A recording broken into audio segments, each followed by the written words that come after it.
कि ज़िंदगी थोड़ी है, हर पल में खुश हूँ, काम में खुश हूँ, आराम में खुश हूँ। पनीर नहीं तो दाल में खुश हूँ, गाड़ी नहीं तो पैदल ही खुश हूँ। आज दोस्त पास नहीं है तो अकेले ही खुश हूँ। कोई नाराज़ हो गया है, उसकी इस अदा में ही खुश हूँ। कल तो बीत चुका है, उसकी मीठी याद में खुश हूँ। और कल अभी आया नहीं है, उसके इंतज़ार में खुश हूँ। और आखिर में ये पंक्ति आती है कि अगर ये पंक्तियाँ अच्छी लगी तो जवाब दे देना, अगर जवाब नहीं दोगे तब भी खुश हूँ। तो इस प्रकार से ऐसी मन की अवस्था हर किसी की बने।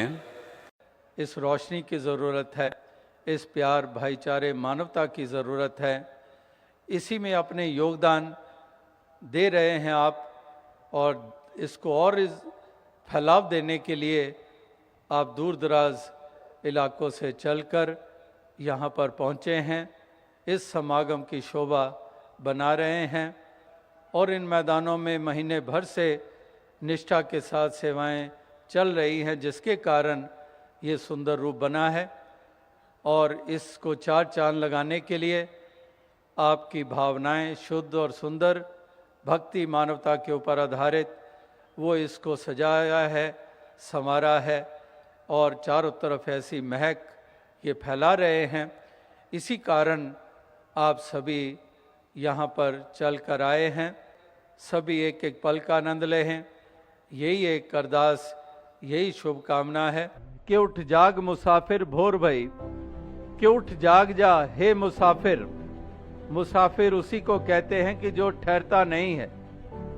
तो दुनिया में हर कोई मुसाफिर है, जो आता है वो जाता है। आए हैं सो जाएंगे राजा रंग फकीर, कि जो आते हैं उनको जाना भी है। उगा हो सो काटिए, फूला सो कोमलाए, जो बना सो गिर पड़े और जो आया सो जाए। तो जो उगता है वो कुम्हलाता भी है। उगा हो सो काटिए, जो उगता है वो काटते भी है। फूला सो कोमलाए, वो भी कुम्हला जाते हैं फूल पौधे। जो बना सो गिर पड़े, जो बनता है वो गिर भी जाता है। मकान गिर जाते हैं, महल गिर जाते हैं, कितने कितने आलीशान महल और आज खंडर बने हुए हैं। तो जो बना सो गिर पड़े और जो आया सो जाए। जो दुनिया में आता है उसको जाना भी है। जब जन्म मिलता है वो एक सिक्के का एक पहलू और दूसरा पहलू कि उसने जाना भी है।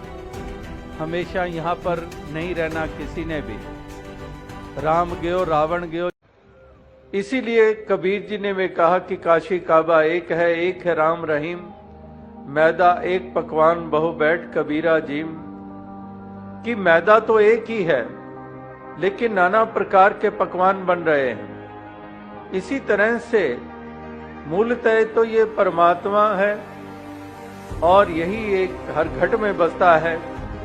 और इसने जो सृजना की है, ये जो रूप बनाए हैं, ये भिन्न भिन्न है। जैसे सुराही हो, घड़ा हो, अब उनमें मट्टी तो एक जैसी ही लगी है, लेकिन उसको अलग अलग रूप दे दिए गया। तो मुस्लिम होकर भी फिर वो उस रूप में सवाल नहीं खड़े करते। वो हिंदू होकर भी वो सवाल मज़हब मिल्लत का नहीं खड़ा करते। वो सिख होकर भी वो सवाल खड़ा नहीं करते। वो यहूदी होकर, ईसाई होकर वो सवाल खड़ा नहीं करते। जिनको ये बोध हो जाता है, और अगर ये सवाल हैं और इन्हीं के आधार के ऊपर मार काट, जुल्म और सितम, निर्दयता, मजहब का नारा बुलंद करके, पीरों पैगंबरों का नारा बुलंद करके मासूमों की जानें ली जा रही हैं, तो ये प्रमाण पत्र हैं कि अज्ञानता में रह रहे हैं वो लोग। दूर का भी वास्ता नहीं ज्ञान से। हर लकड़ी में आग का पोटेंशियल है, हर लकड़ी में आग लग सकती है। तो जैसे हर लकड़ी में आग का पोटेंशियल है, इसी तरह से each human soul is potentially divine, लेकिन वही अज्ञानता का आवरण, वही एक अंधकार जिसके कारण ये डिविनिटी दब कर रह गई, और उसी अज्ञानता के अंधकार के कारण वो सब कुछ उसकी परतें जम गई जो वैर के रूप में, नफरत के रूप में, लोभ के रूप में, लालच के रूप में, घृणा के रूप में, जुल्म सितम के रूप में, क्रूरता के रूप में, वो सब हमारी पहचान। जिन्होंने अनन्य भक्ति की है, भक्ति आज तक पहचान जो इसकी बताई गई वो लिबासों के रूप में कभी नहीं बताई गई है कि फलां प्रकार के लिबास पहन लो तो भक्त हो जाओगे, पगड़ी पहन लो तो भक्त हो जाओगे, टोपी पहन लो तो भक्त हो जाओगे, सर मुंडवा लो तो भक्त हो जाओगे, ये रंग वो रंग पहन लो तो भक्त हो जाओगे।